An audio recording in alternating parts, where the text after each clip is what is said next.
Hi everyone, my name is Delamar. I am a DJ here at Monster Radio RX 93.1. I am the host of The Morning Rush, and I'm a mom of two. My pregnancy wasn't planned, so there wasn't much planning about the pregnancy in itself. Although when I found out, I was on vacation, I was in the States, and I immediately asked my doctor all the things that I needed to take, because I kind of forgot, the folic, the prenatal vitamins, etc. And then there wasn't much planning about the pregnancy. It was more a planning on the giving birth. This is what's so different about my third pregnancy, is that I had a birth plan. The challenges of my pregnancies were a lot. One, I was a little advanced in age, let's just say, high risk in other words.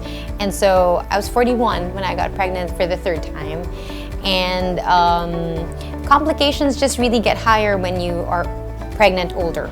So there were a lot of risks involved. And because of my previous pregnancy, which it ended very sadly. There were some considerations that my doctors were thinking of. Now they were hoping wouldn't happen in the third pregnancy. So the challenges that I really felt was I was big. I got very big, very fast. I could hardly move. I couldn't really sleep. 6 months and above, I wasn't sleeping at all. Maybe my longest sleep would be 2 hours because I was so uncomfortable and the baby was huge. So I was always on watch for gestational diabetes.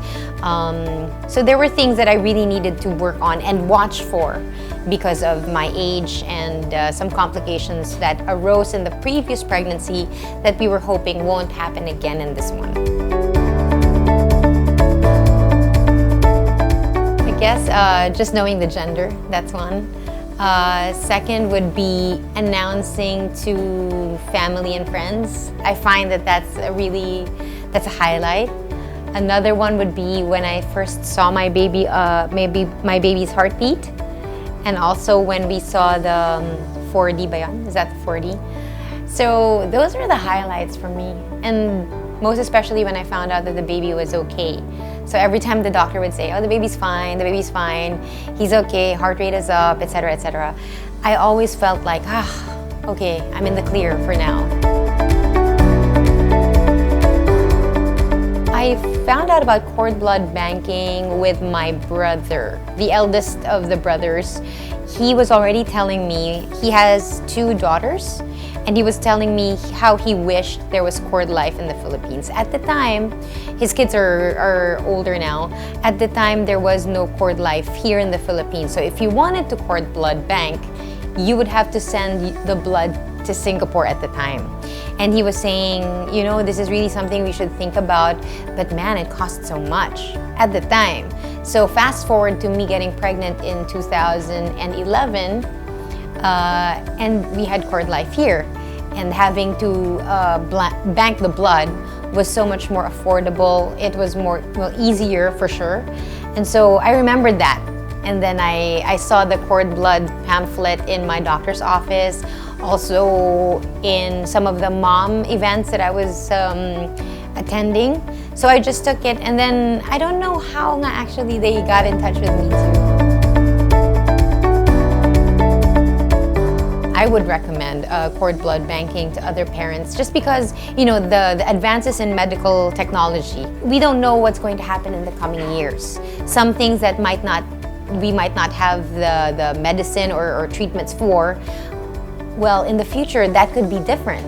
But if you have the cord blood already banked, it has stem cells, things, there will be some uses for the stem cells that we might not know applies today. And so if you're just thinking of making sure that your baby or your child has all of the protection of what life may bring them, it's like an insurance policy, something like that, so that in case magkaroon siya ng ganitong disease or kung magkaroon man, merong maya apply yung cord blood bank to that disease, then I would want parents to feel safe and secure. It's one thing less that you will need to worry about. Well, I was very, very familiar with Cordlife in itself. I had read about it already, and something about the standards that they were talking about. Also, because if it's in Singapore, you know, it is a first world country, so the rules, the standards are just, you know, that they will be applying and observing them. So I felt very at home. And then when they explained to me, you know, the facility, at the time kasi parang there was Ondoy before, so the question was, you know, is it safe in case magkaroon ng flooding, in case magkaroon ng brownout, are the specimens okay?